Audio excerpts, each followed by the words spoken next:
আল্লাহর কসম করে বলি, যে সমস্ত নারীরা স্বামীকে অভিশাপ দেয়, ও মরে গেলেই বাঁচতাম, ওরে ছেড়ে দিলেই বাঁচতাম, ওর পালে এসে শান্তি হলো না, আমার কপালে সুখ হলো না, বড়া পড়া মরে না কেন, বড়া পড়ার সংসারে এসে সুখ হলো না, এই হারামজাদার সংসারে এসে সুখ হলো না, আল্লাহর কসম করে বলি, যে সমস্ত নারীরা স্বামীকে অভিশাপ দিবে, ইয়াউমুল কিয়ামতের ময়দানে বিনা হিসাবে তারা জাহান্নামে প্রবেশ করবে। জোরে বলেন আল্লাহু আকবার।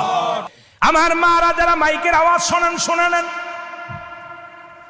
যত আপনার নামাজ, আপনার রোজা, আপনার হজ সব কিছু বরবাদ হয়ে যাবে যারা স্বামীকে লানত করবেন, স্বামীকে যারা অভিশাপ করবেন, স্বামীর বিরুদ্ধে অভিযোগ করবেন, স্বামীর প্রশংসা করবেন।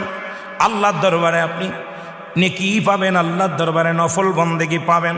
সারা রাত পরে আপনি ইবাদত করেছেন, আর একবার বলেন, আপনার মার কাছে বলেন, বোনের কাছে বলেন, ভাইয়ের কাছে বলেন, ভাইরে তোমার দুলো ভাইটা কত সুন্দর, উনি ফরেজগার মানুষ, নামাজি মানুষ, আমাকে ভালোবাসে।